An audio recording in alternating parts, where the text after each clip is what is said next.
네, 주의 날을 맞이하여서 우리 예수 그리스도의 몸된 교회를 찾으신 우리 사랑하는 금천 양문교회 모든 가족분들을 우리 주님의 이름으로 축복합니다. 우리 함께 인사하겠습니다. 함께 좌우 돌아보면서 인사하겠습니다. 모든 것이 주님의 은혜입니다. 한번 이렇게 인사해 볼까요? 모든 것이 주님의 은혜입니다. 예, 밝은 얼굴로 우리가 함께 하면 좋을 것 같아요. 모든 것이 주님의 은혜입니다. 이렇게 하지 마시고 주님의 은혜입니다. 너무 좋을 것 같습니다. 네, 오늘 본문 말씀 레위기 말씀입니다. 어떻게 우리 매일 성경 날마다 묵상하고 계십니까? 네, 딱 한 분 계신 것 같네요. 네. 네, 아침마다 저희가 화요일부터 시작해서 레위기 본문을 계속해서 이렇게 진행하고 있는데요. 이제 5대 제사라고 알려진 그런 제사를 우리가 하나하나 이제 살펴보고 있습니다. 오늘은 이제 네 번째 제사가 되겠죠. 속죄제, 속 발음이 좀 이상하네. 속죄제를 우리가 다루겠습니다. 출애굽기 6장 말씀을 보게 되면 하나님께서 이스라엘 민족을 애굽에서 건지시고 그리고 또 구원하시며 더 나아가서 그들을 하나님의 백성으로 삼으시겠다고 이렇게 모세의 입술을 통해서 말씀하셨습니다. 건지시고 구원하신 것이 끝이 아니라 하나님의 백성이 하겠다라고 말씀하셨죠. 그리고 이제 출애굽기 19장에 보게 되면 결국 이제 출애굽한 이스라엘 백성들이 시내산에 이제 도착하게 되는데 거기서 하나님께서 이제 이스라엘과 언약을 체결하시는 장면이 등장합니다. 먼저 하나님이 모세에게 이렇게 말씀하십니다. 세계가 다 내게 속하였나니 내 말을 잘 듣고 내 언약을 지키면 너희는 모든 민족 중에서 내 소유가 되겠고 너희가 내게 대하여 제사장 나라가 되며 거룩한 백성이 되리라 라고 이렇게 말씀하셨습니다. 하나님은 모세를 통해서 자신의 뜻을 전하셨고 그리고 이제 이것을 모세가 장로들에게 또 그곳에 모인 백성들에게 전하게 됐죠. 그때 이스라엘이 이렇게 고백합니다. 여호와께서 명령하신 대로 우리가 다 행하리이다 라고 응답합니다. 그래서 이제 하나님과 이스라엘 백성 사이에 언약이 이제 시내산에서 체결되게 됩니다. 이 레위기의 관심사는 바로 이것입니다. 이 시내산에서 맺어진 그 언약에 따라서 하나님의 백성이 되는 삶, 과연 그것을 어떻게 살아야 되느냐. 하나님이 말씀하신 것처럼 제사장 나라가 되게 하실 것이고 거룩한 백성이 되게 하실 것이다 라고 말씀하셨는데 정말 도대체 어떻게 하면 우리가 제사장 나라가 됩니까? 어떻게 하면 우리가 거룩한 백성이 됩니까? 그것이 바로 이 레위기 안에 담겨 있습니다. 너희가 하나님의 말씀, 율법을 듣고 이렇게 행동할 것이고 너희가 죄를 범하면 하나님 앞에 제사를 드림으로 죄를 용서받게 될 것이고 하나님 앞에서 화목 제물을 드림으로써 하나님과의 온전한 화목하는 관계를 누리며 살라라고 주님이 말씀하신 것이죠. 하나님은 거룩하시지만 사람은 거룩하지 못하기 때문에 거룩하신 하나님이 거룩하지 않은 사람을 어떻게 만날 수 있을까요? 바로 이스라엘 백성이 정결하게 되어서 하나님 앞에 온전하고 순결하게 될 때 비로소 하나님은 이스라엘 백성을 만나시고 함께 하실 수 있는 겁니다. 그래서 이 정결을 이루기 위해서 바로 이스라엘 백성들은 죄에서 끊어지는 삶을, 죄에서 멀어지는 삶을 살아야 됐습니다. 정결이 곧 죄로 끊어지는 것을 의미합니다. 그래서 하나님은 그들이 지켜야 될 율법을 지켰습니다. 이 율법대로 지키면 죄 가운데 멀어지게 될 것이기 때문이죠. 그런데 우리가 법이 있다고 해서 다 법을 지키지 않습니다. 운전하시는 분들 한 번씩 속도 위반 하셨잖아요. 그렇죠? 다 압니다. 그리고 그 외에도 우리가 죄를 알게 모르게 저지르는 죄들이 있습니다. 사람들에게 하는 잘못도 있고 거짓말도 하기도 하고 여러 가지 죄가 있지만 모든 게 다 드러나지 않을 뿐이지 우리는 그런 잘못을 늘 저지르며 살아갑니다. 법이 있다고 법을 다 준수하는 것이 아닌 것처럼 하나님의 백성에게 율법을 주셨지만 모든 사람이 다 율법을 하나하나 다 지키며 살아가는 것은 아니죠. 그래서 하나님께서는 제사라는 것을 주셨습니다. 제사를 통해서 하나님 앞에 지은 죄의 무게를 깨닫게 하시고 무게만 깨닫는 것이 끝나는 것이 아니라 죄를 용서함 받게 하시고 더 나아가서 이제는 죄의 영향에서 완전히 끊어져서 다시 하나님 앞에 거룩하며 살게 하시기 위해서 제사라는 것을 허락하셨습니다. 율법과 제사는 반드시 이루어집니다. 그래서 레위기를 보게 되면 번제, 소제, 화목제, 속죄제, 속건제라는 이 5대 제사 5가지가 이제 대표적으로 언급이 되고 오늘은 그 중에서 속죄제를 우리가 함께 나누고자 합니다. 우선 레위기 4장부터 오늘 5장까지의 본문의 내용을 저희가 조금 이렇게 정리해서 말씀드리도록 하겠습니다. 우리가 사회에서 법을 어기면 어떻게 되죠? 법에 따라서 처벌을 받습니다. 맞습니까? 처벌이 받습니다. 왜 그러면 처벌을 할까요? 죄를 저질렀는데 왜 처벌을 받아야 될까요? 여러 가지 이유가 있죠. 죄에 대한 값을 치르게 하기 위해서, 그리고 죄를 억제하고 또 이제 더 이상 죄를 짓지 않게 하기 위한 그런 예방적인 역할도 이 안에 있습니다. 죄의 값만 치르면 되고 그 이상을 치르지 않고 딱 죄값만 치른 다음에 그 다음에 다시 사회로 복귀할 수 있도록, 거기서 또 회복하면서 일상 삶을 살아갈 수 있도록 돕는 역할이 이 안에 다 있습니다. 죄는 남의 잘못만 드러내고 고통을 주기 위함이 아니라 다시 돌아오기 위한 의미가 이 안에 다 있는 것이죠.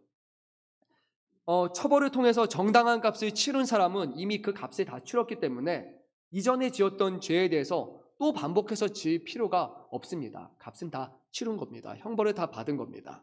이러한 오늘날의 법의 그런 사상들이나 이런 것들이 결국 고대 근동부터 끊임없이 이제 역사적으로 이어온 내용이고, 그리고 오늘 구약의 제사 이 안에 있는 내용들도 오늘날 이 법조 체계를 만드는데 아주 큰 역할을 한 것을 우리는 알 수 있습니다. 어떤 의미냐면 오늘 구약의 제사 내용도 결국 그러합니다. 하나님이 제정하신 율법을 어긴 사람들이 분명히 있는데 그 사람들로 하여금 죄의 값을 치르고, 그리고 죄의 무게를 느끼고, 그 다음에 향후에 죄를 예방하고, 그리고 죄값을 치른 후에는 다시 하나님의 자녀로 복귀할 수 있도록 도우시는 방편이 이 안에 다 담겨 있다는 겁니다. 하나님은 이렇게 벌을 주고 싶어 하시는 하나님이 아니라 죄를 저지른 사람을 다시 회복하는 것을 더 기뻐하시는, 용서하시는 하나님이시기 때문이죠. 기본적으로 하나님께 드리는 제사, 이것은 속죄라는 형식을 띠고 있습니다. 속죄라는 것은 내가 지은 어떤 죄에 대한 대가를 누가 치른다라는 것을 의미를 합니다. 그래서 구약에서는 하나님 앞에 제사를 드릴 때, 번제를 드릴 때 동물을 이렇게 가지고 옵니다. 그래서 동물에게 머리에 안수를 하면 나와 이 동물이 동일시 되게 된 것이고, 내 죄가 지은 모든 것들이 이 동물에게 전가가 돼서 이 동물이 거기서 죽임을 당하고 하나님 앞에 드려지게 되면 내 죄가 정말 다 씻음을 받는 그런 의미가 이 안에 있는 것이죠. 그리고 하나님은 그 제물을 받으시고 우리를 용서하신다고 말씀하셨습니다.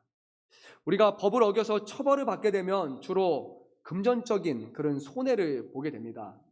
또는 우리가 시간적으로 이제 감옥에 들어가게 되면, 구형을 받아서 들어가게 되면 거기서 또 상당한 시간적인 희생을 치러야 합니다. 그런 것처럼 구약의 제사도 희생 없는 제사는 없었습니다. 반드시 큰 희생을 하나님은 요구하십니다. 그런데 이제 많은 사람들이 오해하는 부분이 있습니다. 우리는 오해를 안 하는데 믿지 않는 사람들은 우리에 대해서 오해를 하죠.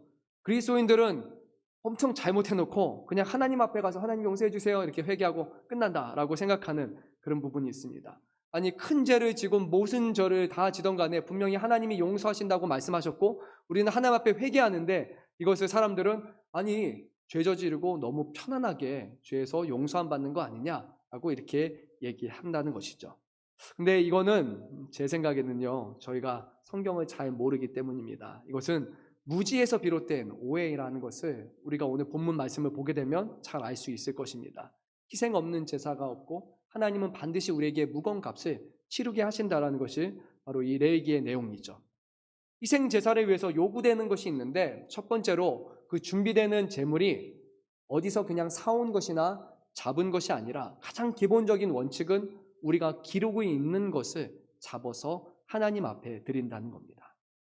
그동안 살펴봤던 것, 그동안 내가 먹이고 입히고 재우고 했던 그 가축들을 가지고 와야 되는데, 그 가운데 흠이 없는 것, 다리가 뭐 손상이 됐거나 아니면 이제 나이가 늙어서 죽은 날을 기다리는 그런 가축을 가져오는 것이 아니라 주로 태어난 지 1년 미만의 어린 그 제물을, 동물을 준비해서 하나님 앞에 그것을 가져와서 드려야 했습니다.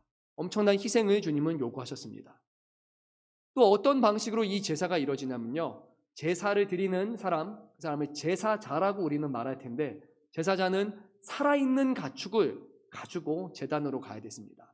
어디서 다 죽은 그 동물을 가져오는 것이 아니라 살아있는 것을 그대로 끌고 제단 앞으로 갑니다. 그리고 그곳에서 제사자가 직접 이 가축을 도축하는 일을 해야 됐습니다. 전문가가 아닌 이상 살아있는 가축을 잡아서 죽이는 것은 그렇게 쉬운 일이 아닙니다. 그냥 뭐 한 번 친다고 해서 죽는 게 아니라, 칼을 한 번 찌른다고 해서 바로 죽는 게 아니라 한 번에 죽지 않고 그러면 더 소리를 지르기 시작을 합니다. 한 번에 숨이 끊어지지 않으면 가축은 울면서 몸을 비틀기 시작합니다. 살기 위해서 몸부림을 치죠. 제사장은 죽이기 위해서 또 다시 칼을 들어서 찔러야 됐습니다. 그러면 거기서는 피가 솟구치게 되죠. 그러면서 또 소리를 지르면서 난리가 납니다.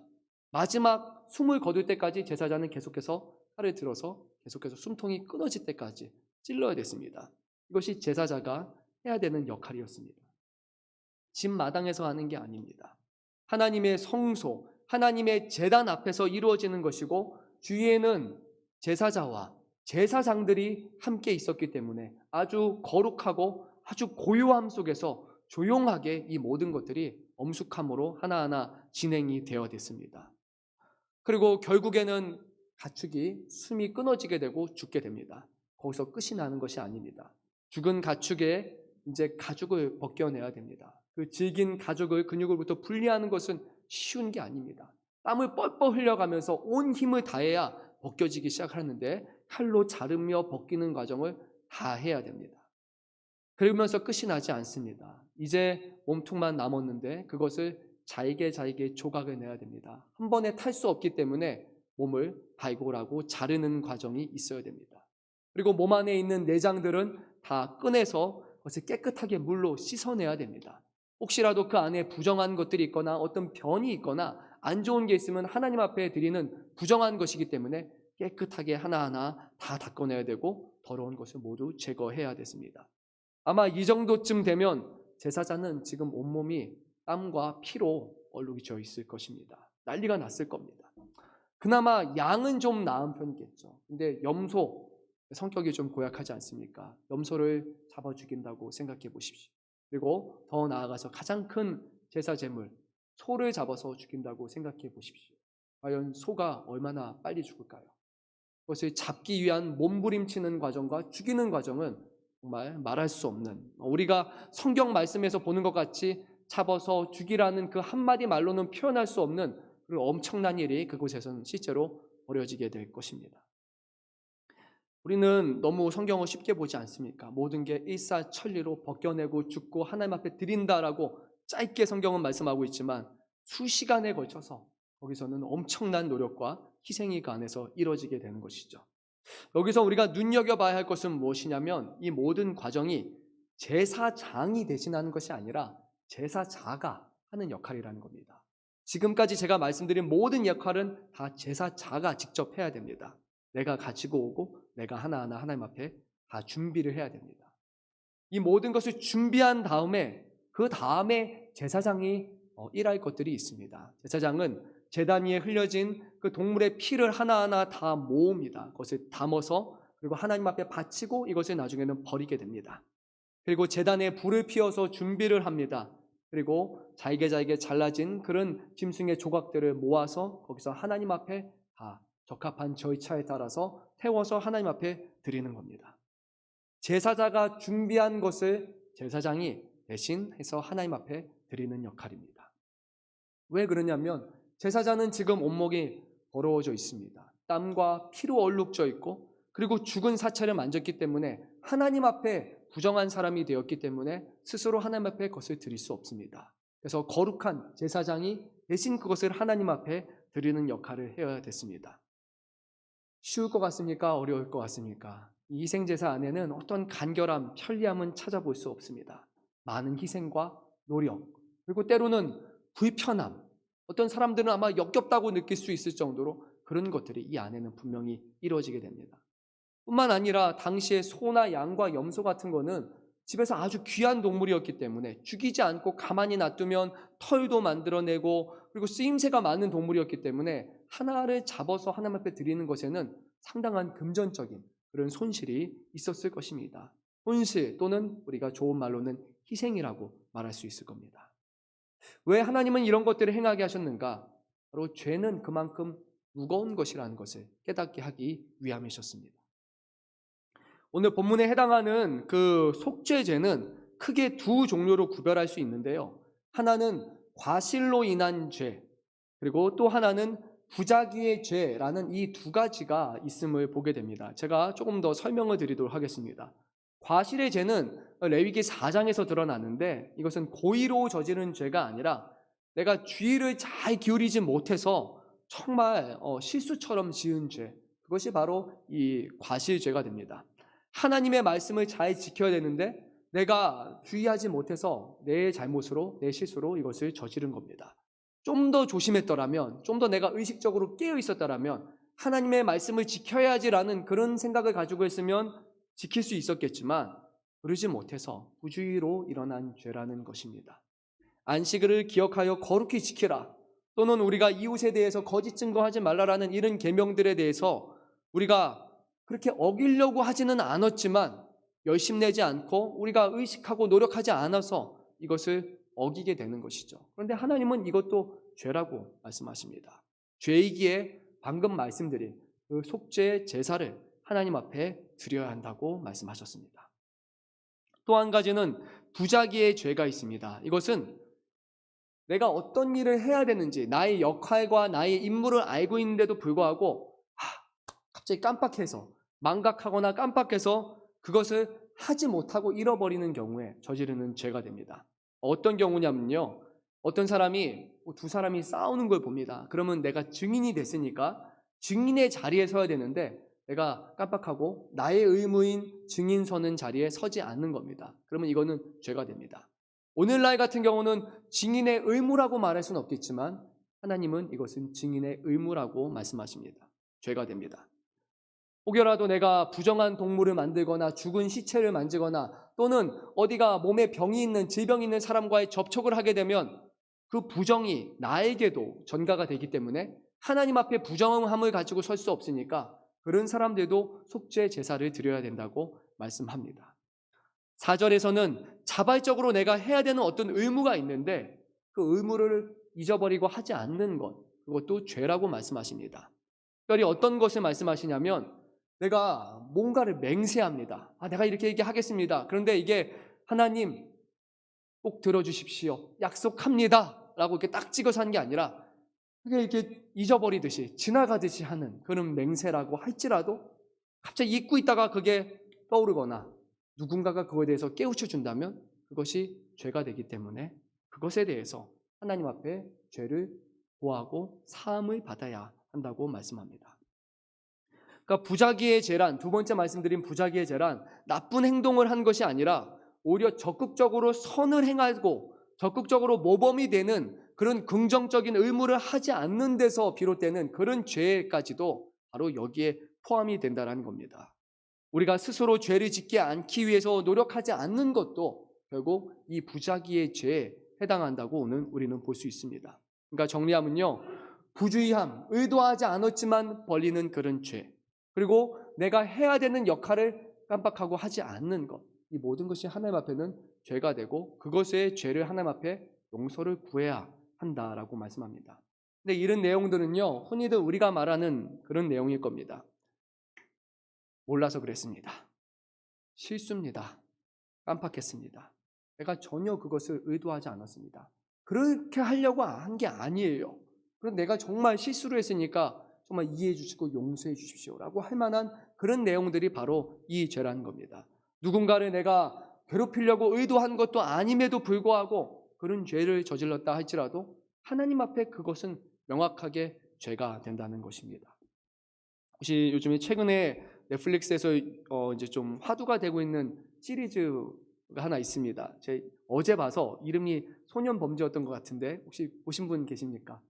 네, 네, 몇 분 계시네요. 네, 제가 다 보고 싶었지만 다는 못 보고 어제 한 번 보니까 또 끊을 수는 없더라고요. 그래서 순식간에 4편을 봤습니다. 근데 그 내용 중에 상당히 좀 저한테는 와닿는 내용들이 있었습니다. 뭐냐면요, 그 소년범죄, 주로 이제 젊은 애들이 벌이는 그런 죄입니다. 뭐 촉법 소년이라고 화두가 되기도 하고, 이제 미성년의 그런 아이들이 벌이는 그런 죄가 됩니다.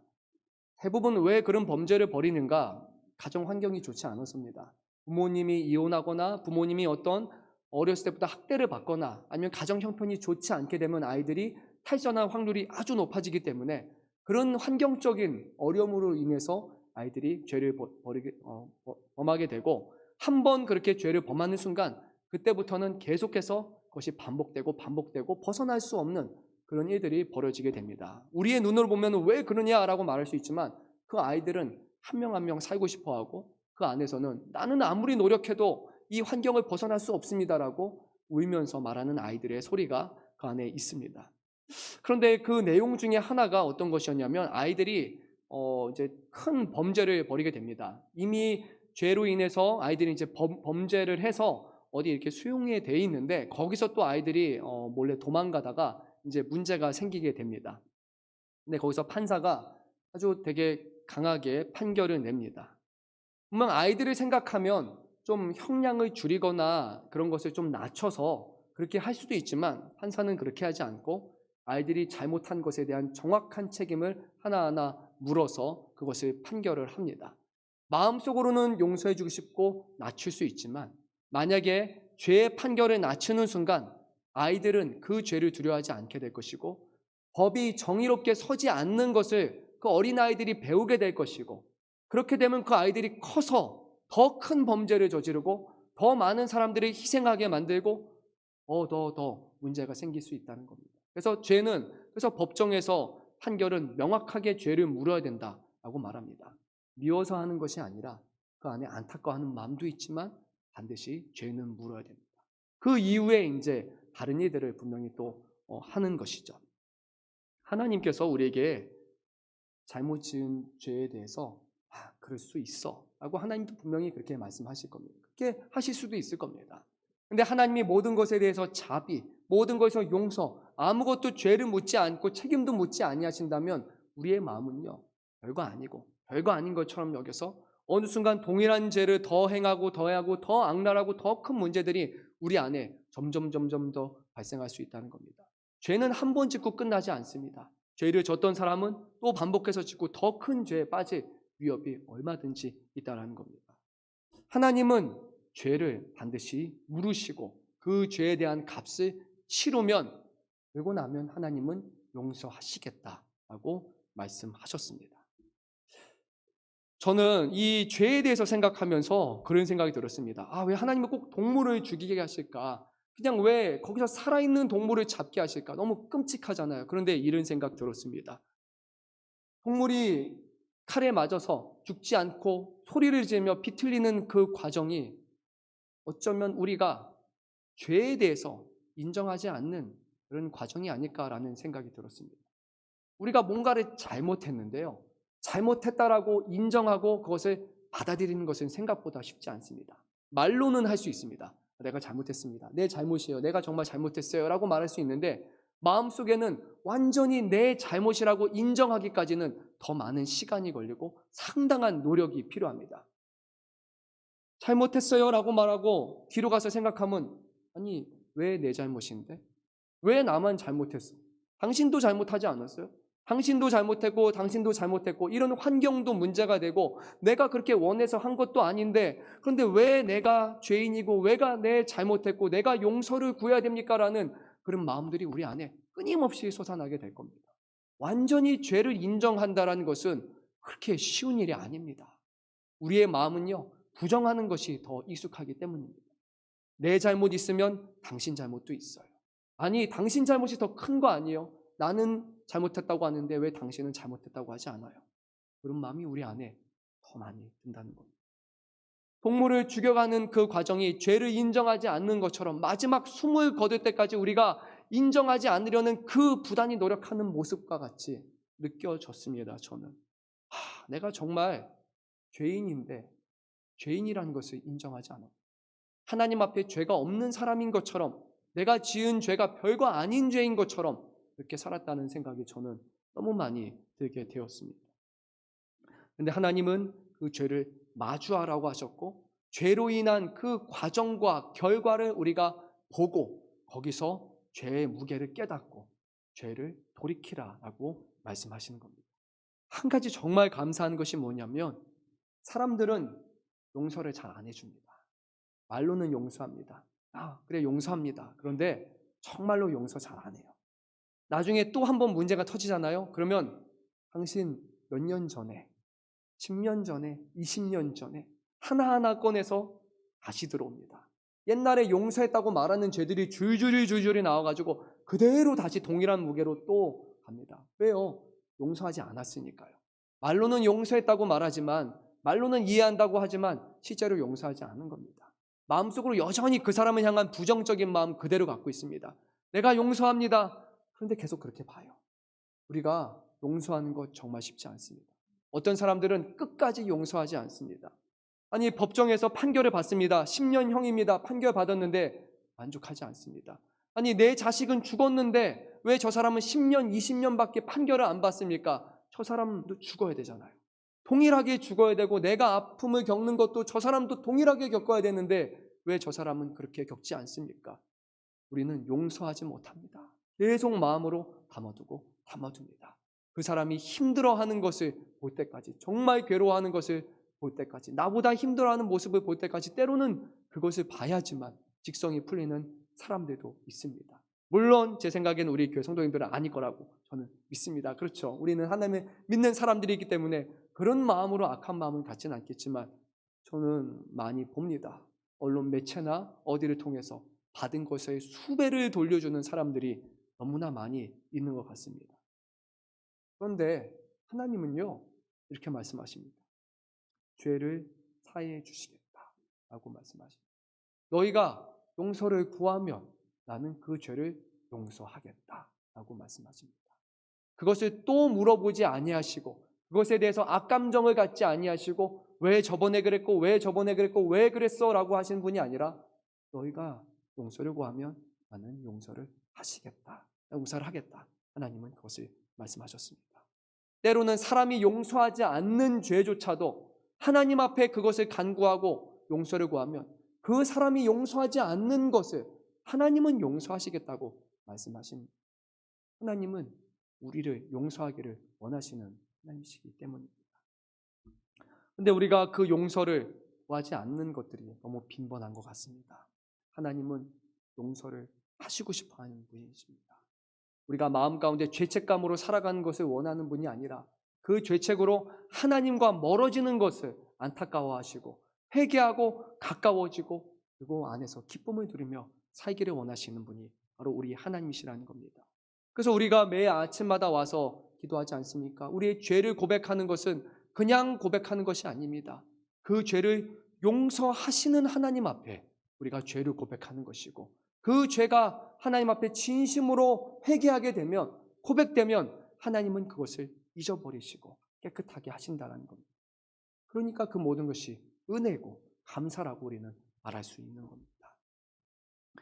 우리가 오늘 본문 말씀에서 한 가지 더 알아야 되는 것은 무엇이냐면요. 죄의 크기가 차등이 있다는 겁니다. 근데 그냥 다른 사람 한 대 괴롭혔냐, 2번 때렸냐 그런 거에 차등이 아니냐. 누가 범한 것에 따라 죄의 차등이 있다는 겁니다. 가령 쉽게 말하면 어른이 저지른 죄와 우리 어린 아이가 지은 죄에 대해서 그거에 대한 처벌의 차이가 있는 것 같이 분명한 차이가 있다고 말씀하십니다. 총 4부류를 주님께서 말씀하셨는데요. 먼저 4장 3절 말씀을 보게 되면 제사장이나 대제사장이 지은 경우에 대해서 말씀합니다. 그가 죄를 범하게 되면 하나님 앞에 드리는 제물로서 숫송아지를 준비하라고 말씀하셨습니다. 뭐를 준비하라고요? 숫송아지입니다. 숫송아지 아주 중요합니다. 숫송아지입니다. 그런데 만약에 이스라엘의 온 회중이 죄를 범하게 되면 또 하나를 준비해야 됩니다. 4장 13절에서 14절 말씀이 이렇게 기록됩니다. 제가 읽도록 하겠습니다. 만일 이스라엘 온 회중이 여호와의 계명 중 하나라도 부지 중에 범하여 허물이 있으나 스스로 깨닫지 못하다가 그 범한 죄를 깨달으면 회중은 수송아지로 속죄를 드릴지니라. 뭐를 드려야 된다고요? 수송아지죠. 앞서서는 누가 드렸습니까? 제사장이나 대제사장. 그 다음에는 누굽니까? 이스라엘 온 회중이 지은 죄와 동일한 죄라는 겁니다. 이가 되십니까? 대제사장이나 제사장, 하나님 앞에 거룩하게 나아가는 그 제사장이 지은 죄 하나는 이스라엘 전체가 지은 죄와 맞먹는 동일한 죄라고 주님은 말씀하시는 겁니다. 누가 짓느냐에 따라서 주님은 그 죄의 책임과 그 정도가 다르다고 말씀합니다.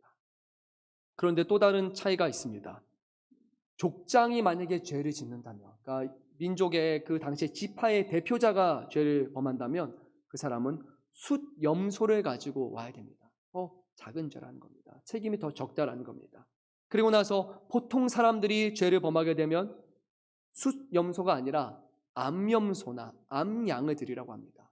그 당시에 제사 제물에서 수컷과 암컷 중에는 수컷이 더 큰 경중을 갖고 있었기 때문에 제사장과 온 회중, 그리고 족장, 그리고 보통 평민이라는 차등을 두신 겁니다.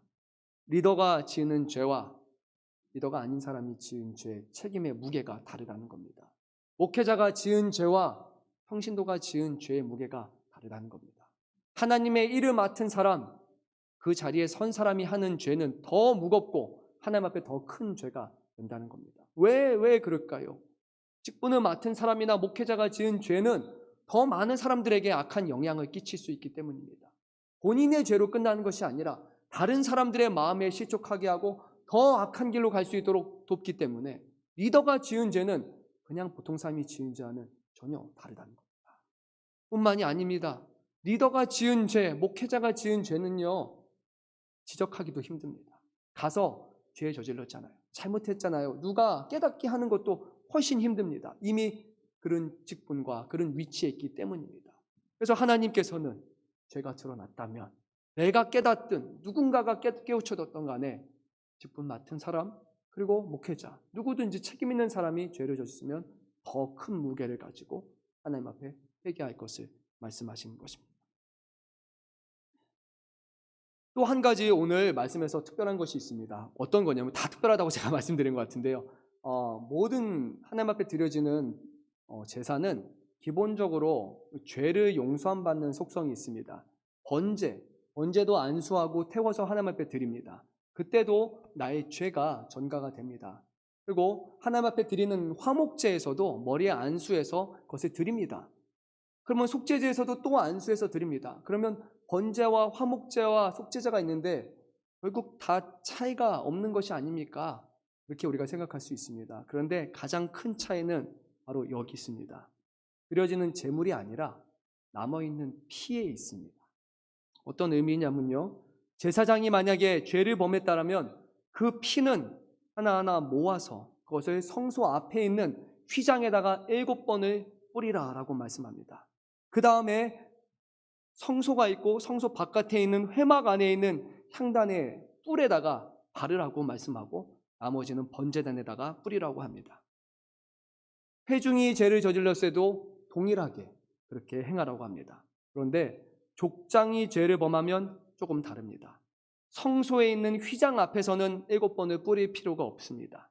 그냥 제단의 뿔들에만 바르라고 합니다. 어떤 의미냐면요, 제사장이나 온 회중이 죄를 범하였다면 그 죄의 영향은 하나님의 계시는 성소 안까지 영향을 끼친다는 겁니다. 죄를 저질러서 그 죄로 하나님이 계시는 성소가 더럽혀졌기 때문에 거기에 드리는 피를 통해서 그 오염된 것을 닦아내고 그곳에서 정화를 시키고 정결을 해야 된다는 것을 의미합니다. 만약에 족장이나 평민이 했다면 하나님의 성소는 더럽혀지지 않습니다. 사람들이 모이는 회막이나 제사를 드리는 곳이 더럽혀졌기 때문에 거기를 닦아서 오염을 없애라고 말씀하는 겁니다. 하나님이 왜 이 피의 강조를 주셨는가?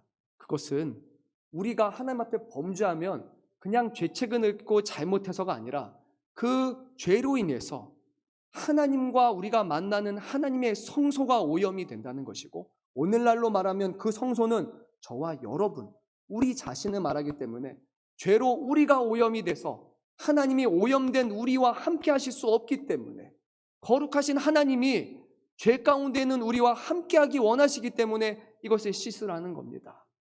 이해가 되십니까? 하나님의 마음이 어떤 마음이신지 아시겠습니까? 하나님이 만나고 싶은데, 하나님이 함께하고 싶은데 왜 함께하지 못하도록 너희가 지금 더러운 상태로 가만히 놔두냐는 겁니다. 이것을 하나님 앞에 회개하고 용서하면 내가 너희 안에 거할 것인데, 내 영을 불어넣어서 너희 안에 함께할 것인데 왜 오염되고 더러움 가운데 가만히 내버려두어서 하나님의 영이 임하지 못하고 하나님이 함께하지 못하는 그 더럽혀진 상태로 가냐는 겁니다. 우리가 잘 아는 대로 창세기 앞부분을 보게 되면 아담과 하와가 죄를 범했을 때 바로 그렇지 않았습니까? 얼마 전까지만 해도 하나님을 보기는 것에 대해서 전혀 불편이 없었고 하나님과 동산을 함께 걸었던 그들 안에 죄가 머물렀을 때 어떻게 했습니까? 하나님을 피하지 않았습니까?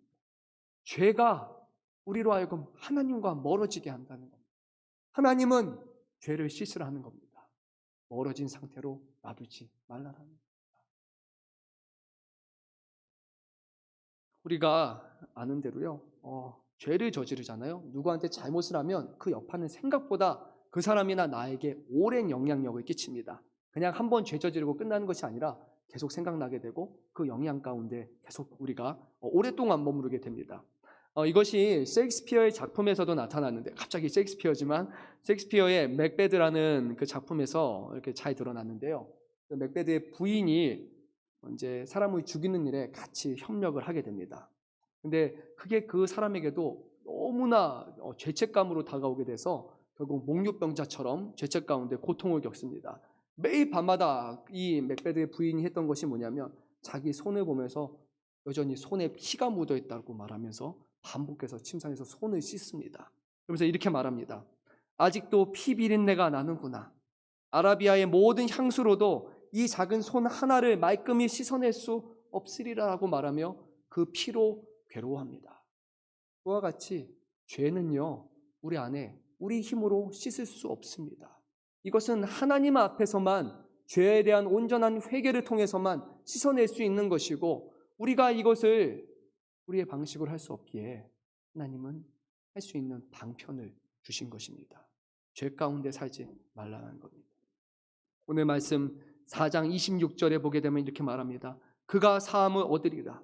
4장 20절에도 사함을 얻으리라. 4장 31절에도 사함을 얻으리라. 5장 10절에도 사함을 얻으리라. 5장 13절 사함을 얻으리라. 누구든지 와서 죄를 회개하고 하나님 앞에 제사를 드리면 죄를 사함을 받을 것이다. 누구는 말합니다. 하나님, 양을 드릴 수가 없습니다. 하나님께 드릴 것이 없습니다. 하나님 말씀하십니다. 가난한 자들을 위해서는 너희가 형편이 부족하다면 비둘기 2마리를 잡아와라. 아니, 집에서 기르는 비둘기가 없느냐? 그러면 산비둘기도 괜찮으니까 어디서든지 2마리 잡아와라. 하나님, 비둘기 2마리도 없어요. 그러면 괜찮다. 고운 가루 그것만 가져와라. 죽일 필요도 없다. 무엇이든지 가져와라. 그러면 내가 다 받고 다 용서하겠다 하고 주님은 말씀하십니다. 하나님의 마음은 이것입니다. 제발 용서를 하게 해다오. 내가 정말 너와 함께 할 수 있도록 제발 나와서 죄를 회개해다오. 이것이 하나님의 말씀이라는 겁니다. 하나님은 지금도 우리에게 동일한 것을 원하십니다. 오늘 우리가 제사를 드리는 것 아닙니다. 하지만 하나님 앞에 나올 때 우리의 마음이 제사를 준비하는 사람의 마음처럼 오늘 우리의 죄를 마음 안타까워하고 통회하는 마음으로 주님 앞에 고백하고 용서를 구하면 주님이 그것을 사해해 주실 것을 기대하는 마음으로 준비하며 나오라고 말씀하시는 겁니다. 왜 우리가 지금 동물 가지고 안 나옵니까? 왜 우리가 짐승이나 가축 가지고 안 나와서 왜 여기서 그것을 죽이지 않습니까? 성경에서 이렇게 말합니다. 히브리서 9장 11절에서 14절 말씀입니다. 자막이 준비되면 눈으로 같이 읽어주시기를 바랍니다. 그리스도께서는 장래의 좋은 일의 대제사장으로 오사 손으로 짓지 아니한 것 곧 이 창조에 속하지 아니한 더 크고 온전한 장막으로 말미암아 염소와 송아지의 피로 하지 아니하고 오직 자기의 피로 영원한 속죄를 이루사 단번에 성소에 들어가셨느니라. 염소와 황소의 피와 암송아지의 죄를 부정한 자에게 뿌려 그 육체를 정결하게 하여 거룩하게 하거든 하물며 영원하신 성령으로 말미암아 흠없는 자기를 하나님께 드린 그리스도의 피가 어찌 너희 양심을 죽은 행실에서 깨끗하게 하고 살아계신 하나님을 섬기게 하지 못하겠느냐. 예수님이 제사장이 되어주시고 예수님이 제물이 되어주시사 내가 너희를 위해서 죽어서 내가 너희를 위해서 피를 뿌리고 내가 너희를 위해서 몸이 조각조각 나서 하나님 앞에 태운 바 되는 그런 번제물이 될 테니까 속죄 제물이 될 테니까 그 예수 안에 예수님을 믿고 나오라고 말씀하는 겁니다. 이제는 가루도 필요하지 않다고 말씀하십니다. 우리를 위해서 준비되셨다고 합니다. 그 예수님을 붙들고 나오라고 말씀합니다. 모든 죄를 용서하시겠다고 주님은 말씀하셨습니다. 그리고 우리 안에 성령으로 통해서 깨끗하게 하시고 우리와 함께 하시겠다고, 그 하나님을 온전히 섬기는 자가 될 수 있도록, 거룩한 백성이 될 수 있도록, 하나님의 나라 제사장이 될 수 있도록 하시겠다고 오늘 말씀하셨습니다. 아직도 하나님 앞에 죄를 회개하는 것을 껄끄러워하시는 분이 혹시 계십니까? 죄를 회개하는 자리는 불편한 자리가 아니라 하나님의 자비의 자리요, 하나님의 은혜의 자리임을 우리가 기억하기를 간절히 소망합니다. 무엇이든지 주 앞에 용서를 구하면 주님은 사하여 주실 것이고, 우리와 함께 더불어 살며 우리 안에서 기쁨과 감사함과 또 하나님이 주실 수 있는 놀라운 은혜를 베풀어 주실 줄 믿습니다. 이 시간 함께 찬송가 한 장 찬송하고 함께 기도하는 시간 갖겠습니다.